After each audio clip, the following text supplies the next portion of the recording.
व्यक्ति और समाज की पारस्परिक निर्भरता पर जोर। हर आश्रम व्यवस्था में व्यक्ति और समाज में जो पारस्परिक निर्भरता है उस पर जोर दिया गया। जैसे सबसे पहले ब्रह्मचर्य आश्रम। ब्रह्मचर्य आश्रम में व्यक्ति की समाज पर निर्भरता है। समाज जो है वो व्यक्ति को देखभाल करता है कि व्यक्ति सही रास्ते पे जा रहा है या नहीं जा रहा, उसे गाइडेंस किया जाता है समाज के द्वारा कि आपको अपने जीवन के अंदर किन चीजों को उतारना है, किस प्रकार से संयमित जीवन व्यतीत करते हुए आपको अपने लक्ष्यों को प्राप्त करना है। तो प्रारंभ में ब्रह्मचर्य आश्रम में व्यक्ति की समाज पर निर्भरता होती है। फिर हम आते हैं गृहस्थ आश्रम के अंदर। गृहस्थ आश्रम में व्यक्ति के समाज के प्रति कुछ दायित्व होते हैं और व्यक्ति उन दायित्वों को पूरा करके समाज में व्यवस्था को बनाए रखने में महत्वपूर्ण योगदान देता है। फिर आता है वानप्रस्थ आश्रम। वानप्रस्थ आश्रम के अंदर समाज और व्यक्ति उन दोनों की एक दूसरे पर निर्भरता देखने को मिलती है। और लास्ट है संन्यास आश्रम, जिसमें कि व्यक्ति समाज को छोड़कर, समाज से विलग होकर अपने एक लक्ष्य की प्राप्ति के लिए निकलता है। एक जो उसका जीवन का यथार्थ है उसका परिचय उसे होता है कि जीवन का यथार्थ यही है कि अकेले हैं और अकेले आपको जाना है और उसके लिए आपको अपने कर्म ऐसे करने हैं कि आपको मोक्ष की प्राप्ति हो जाए। तो व्यक्ति जो होता है अपने जीवन की यथार्थता का परिचय संन्यास आश्रम में प्राप्त करता है। सामाजिक नियंत्रण की दृष्टि से महत्वपूर्ण, क्योंकि आश्रम व्यवस्था है उसके कुछ नियम कानून कायदे, हर आश्रम के अंदर अपने अपने कुछ कार्य करने के, व्यवहार करने के तौर तरीके हैं और उन कार्य करने के, व्यवहार करने के तौर तरीकों का, नियमों का सभी को पालन करना होता है। जो व्यक्ति पालन नहीं करता उसे उपेक्षा का शिकार होना पड़ता है, उसे दंड भी दिया जाता है। तो ऐसी स्थिति में आश्रम व्यवस्था सामाजिक नियंत्रण का भी महत्वपूर्ण कार्य करती है। समाज कल्याण में योगदान। आश्रम व्यवस्था सबसे इंपॉर्टेंट चीज है कि व्यक्तिवादिता को समाप्त करती है। जो इंडिविजुअलिस्टिक अप्रोच है उसको खत्म करती है और उसके स्थान पर समूह कल्याण की भावना को प्रोत्साहित करती है। I is not important, we is important. मैं महत्वपूर्ण नहीं है, हम महत्वपूर्ण है, मेरा कल्याण महत्वपूर्ण नहीं है, सबका कल्याण महत्वपूर्ण है। ये आश्रम व्यवस्था के अंदर देखा जाता है कि हर आश्रम के अंदर आपको अपने से ऊपर उठकर समाज को महत्व देना सिखाया जाता है। आपके जो व्यवहार है वो इस प्रकार से निर्धारित किए जाते हैं कि समाज में व्यवस्था बनी रहे। चाहे वो धर्म के आधार पर आपके व्यवहार को नियंत्रित किया जाए या कानून के आधार पर आपके व्यवहार को नियंत्रित किया जाए, लेकिन आश्रम व्यवस्था के अंदर जो व्यवहार करने के तरीके हैं वही कानून का कार्य करते हैं और वो धर्म से सम्मत होते हैं, इसलिए व्यक्ति उनकी उपेक्षा भी नहीं करता है। व्यवहारिक एवं उपयोगितावादी, क्योंकि इसमें जीवन के सभी कर्तव्यों को समाहित किया गया है, सामाजिक उपयोगिता से संबंधित किया गया है कि आपका जो भी कर्तव्य है वो ऐसा इसलिए है क्योंकि ये समाज के लिए उपयोगी है। आप कोई भी काम क्यों कर रहे हैं? क्योंकि वो समाज के लिए उपयोगी है। जैसे कि मैंने बोला समूह कल्याण की भावना, तो हर आपका जो व्यवहार है वो समाज के लिए उपयोगी है, इसलिए आश्रम व्यवस्था जो होती है वो व्यवहारिक होती है और समाज के लिए उपयोगी होती है। अब हम बात करते हैं पुरुषार्थ की। पुरुषार्थ क्या होते हैं? पुरुषार्थ बेसिकली मानवीय गुणों का समन्वय है जो कि भौतिक सुख और आध्यात्मिक उन्नति के बीच में एक संतुलन का निर्माण करते हैं। एक तरफ हमारे भौतिक सुख है और दूसरी तरफ आध्यात्मिक उन्नति है। उन दोनों के बीच में बैलेंस करने का काम पुरुषार्थ करते हैं और पुरुषार्थ के द्वारा ही व्यक्ति जो है वो अपने जीवन का परम लक्ष्य, जिसे कहते हैं मोक्ष, उसको प्राप्त करने का प्रयास करता है। जब तक व्यक्ति का मन सांसारिक सुखों को भोग नहीं लेता तब तक वो अंतिम लक्ष्य, परम लक्ष्य मोक्ष को प्राप्त नहीं कर सकता। इसलिए अर्थ और काम जो है उसकी आवश्यकता को भी पुरुषार्थ के अंदर महत्व दिया गया है। पुरुषार्थ का तात्पर्य उद्योग करने, प्रयत्न करने से लिया जाता है और वैसे भी मोक्ष जो है वो जीवन का अंतिम लक्ष्य है और इसकी प्राप्ति के लिए धर्म, अर्थ और काम, ये तीन पुरुषार्थ माध्यम है। हम कह सकते हैं कि मोक्ष साध्य है और धर्म, अर्थ और काम साधन है जिसके द्वारा पुरुषार्थ को प्राप्त किया जाता है। लगातार प्रयत्न करना और अपने लक्ष्य की ओर आगे बढ़ते जाना ही पुरुषार्थ है। उपनिषदों, गीता तथा स्मृतियों में जीवन के 4 आधारभूत कर्तव्यों के रूप में पुरुषार्थ का बोध मिलता है और इन चारों पुरुषार्थों को प्राप्त करके ही व्यक्ति जन्म मरण का जो बंधन है उससे मुक्त हो जाता है। पुरुषार्थ 4 बताए गए, धर्म, अर्थ और काम, मोक्ष। मोक्ष साध्य है, धर्म, अर्थ और काम जो है साधन है। इसमें धर्म सबसे इंपॉर्टेंट है क्योंकि आप अर्थ, काम और मोक्ष इन सब का जो जोड़ना है वो धर्म के द्वारा होता है। तो धर्म सबसे महत्वपूर्ण पुरुषार्थ माना जाता है और मोक्ष जो है वो साध्य है और धर्म, अर्थ, काम, मोक्ष साधन है जिनके द्वारा मोक्ष की प्राप्ति की जाती है। और श्यामाचरण दुबे ने कहा था कि पुरुषार्थ उस सार्थक जीवन शक्ति का द्योतक है जो कि व्यक्ति को सांसारिक सुख भोग के बीच अपने धर्म पालन के माध्यम से ईश्वर प्राप्ति या मोक्ष की राह दिखाता है। तो एक तरह से पुरुषार्थ क्या होता है कि एक जीवन शक्ति का द्योतक है। आपके कुछ ऐसे व्यवहार के तरीके हैं जो कि आपको अंतिम लक्ष्य मोक्ष तक ले जाने का कार्य करते हैं। जब हम धर्म की बात करते हैं तो ये एक बहुत ही इंपॉर्टेंट पुरुषार्थ है क्योंकि धर्म वो होता है जिसे धारण किया जाता है, जिसके अनुसार आचरण किया जाता है, जिसे जीवन में उतारा जाता है। और प्रत्येक आश्रम में व्यक्ति को धर्म के अनुरूप आचरण करने के लिए कहा गया है।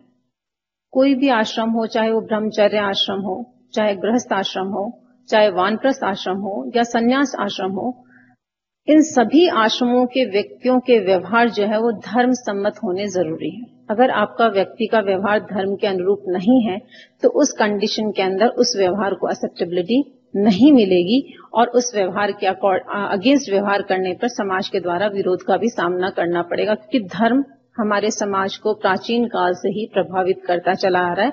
उसका महत्व बहुत ज्यादा है। धर्म के आधार पर ही वर्ण व्यवस्था का निर्माण किया गया, धर्म के आधार पर आश्रम व्यवस्था का और धर्म के आधार पर ही हम पुरुषार्थ को देखते हैं। तो धर्म जो है वो पुरुषार्थ में बहुत ही महत्वपूर्ण पुरुषार्थ माना गया है।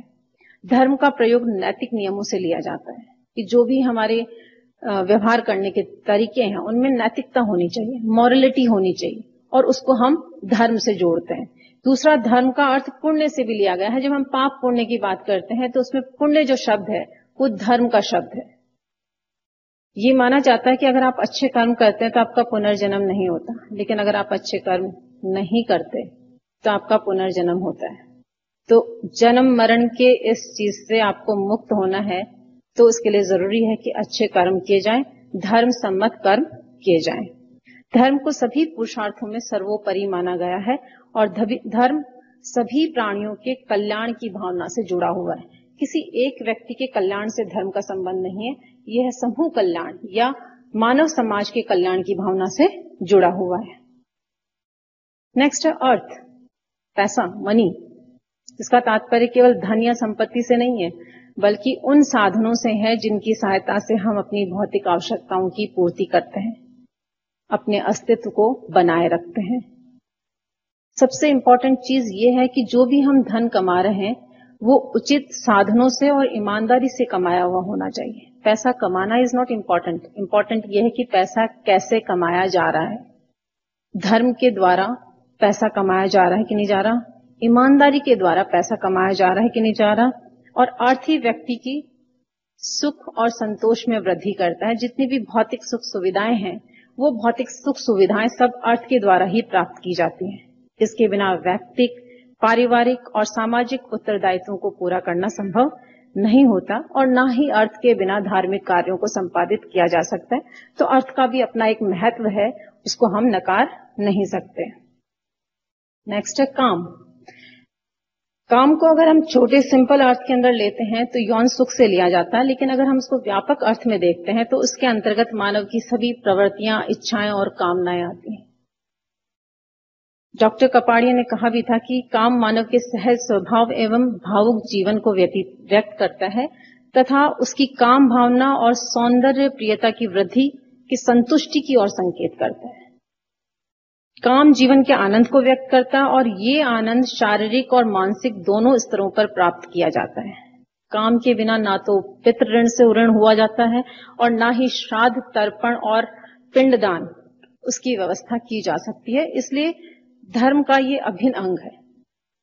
काम को धर्म से प्रेफरेंस नहीं दिया गया प्रेफरेंस लेवल पे धर्म होता है, लेकिन परिवार के अंदर, परिवार के निर्माण के अंदर काम का एक विशेष महत्व होता है। अंतिम लक्ष्य है हमारा मोक्ष। बौद्ध साहित्य में इसे निर्वाण कहा गया है, जैन साहित्य में मीमांसा के नाम से पुकारा गया है। और आध्यात्मिक उन्नति तभी हो सकती है जब मनुष्य आत्मज्ञान कर ले, ईश्वर चिंतन में अपने को पूर्णता लगा ले और अंत में जन्म मरण के बंधन से छुटकारा प्राप्त कर ले। मोक्ष का तात्पर्य सिर्फ जन्म मरण से छुटकारा प्राप्त करना ही नहीं है, बल्कि अज्ञानता का नाश करना है। मनुष्य के भीतर जो अज्ञानता है उसको खत्म करना है। मोक्ष प्राप्ति के साधन के रूप में हम 3 मार्ग की बात करते हैं, कर्म मार्ग, ज्ञान मार्ग और भक्ति मार्ग। इन तीनों मार्गों पर चलकर हम मोक्ष को प्राप्त कर सकते हैं। सबसे पहला है कर्म मार्ग। हम ये मानते हैं कि कर्म जो होते हैं उनका फल जो होता है उसकी आसक्ति छोड़ देनी चाहिए। कर्म कर, फल की इच्छा मत कर। जब व्यक्ति कर्म करता है और उसकी फल की आसक्ति छोड़ देता है, तब ज्ञान के प्रकाश में उसे मोक्ष की प्राप्ति होती है। उसके एक, जैसे बोलते हैं कि ज्ञान प्राप्त होता है कि हम कोई भी काम इसलिए नहीं कर रहे क्योंकि उसका हमें कुछ ना कुछ फल मिलने वाला है। हम कोई भी काम इसलिए कर रहे हैं क्योंकि कर्म जो है वो हमारे जीवन का ध्येय है। हमें कर्म करना है। हमारा जीवन हमें क्यों मिला है? क्योंकि हमें अच्छे कर्म करने हैं और अच्छे कर्मों के द्वारा अपने जीवन को व्यतीत करना है। तो कोई भी ऐसा कर्म जिसके करने के बाद व्यक्ति के अंदर उसके फल के प्रति चाह, इच्छा, आसक्ति नहीं रहती है, उस कंडीशन में हम ये मानकर चलते हैं कि उस व्यक्ति को ज्ञान की प्राप्ति हो गई है, जिसे हम बोलते हैं ब्रह्म ज्ञान। और उस ज्ञान की प्राप्ति के बाद मोक्ष की प्राप्ति आसान हो जाती है। नेक्स्ट है भक्ति मार्ग। जैसे मैंने बताया कि संन्यास आश्रम में या वानप्रस्थ आश्रम के अंदर व्यक्ति को ये रियलाइजेशन होने लगता है कि उसके जीवन के जितने भी कर्तव्य थे, चाहे वो परिवार के प्रति थे, समाज के प्रति थे, राष्ट्र के प्रति थे, उन सभी कर्तव्यों का संपादन करने के पश्चात उसे रियलाइज होता है कि जीवन का एक अंतिम ध्येय है, दैट इज मोक्ष। उस मोक्ष को प्राप्ति करने के लिए वह अपने आप को ईश्वर चिंतन में लगा देता है, पूजा पाठ में लगा देता है, अपने आप को ईश्वर को समर्पित कर देता है। तो ईश्वर को समर्पित करने की जो भावना है उसे हम भक्ति मार्ग कहते हैं। इसमें व्यक्ति अपने आप को ईश्वर के साथ जोड़ लेता है, अपने स्वधर्म का पालन करते हुए अपना सब कुछ ईश्वर को समर्पित कर देता है और उसे हम भक्ति मार्ग के नाम से जानते हैं। नेक्स्ट है ज्ञान मार्ग। ज्ञान मार्ग क्या होता है? जब अपने आप को वो परम ब्रह्म के रूप में निर्धारित कर लेता है, सभी प्राणियों के अंदर समानता का भाव देखता है, उसे लगता है कि सब समान है, सब एक है, किसी के प्रति ऊंच नीच का भाव नहीं है, सब मेरे अपने हैं, दूसरे नहीं है।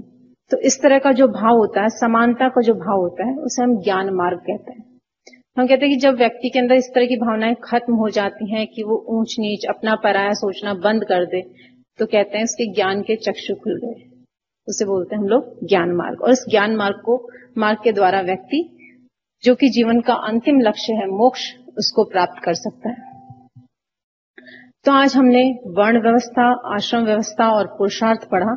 वर्ण व्यवस्था में सबसे इंपॉर्टेंट वर्ण था ब्राह्मण, आश्रम व्यवस्था में सबसे इंपॉर्टेंट आश्रम था गृहस्थ आश्रम और पुरुषार्थ में सबसे इंपॉर्टेंट पुरुषार्थ था धर्म। तो ये हमारा था वर्ण व्यवस्था, आश्रम व्यवस्था और पुरुषार्थ। Thank you.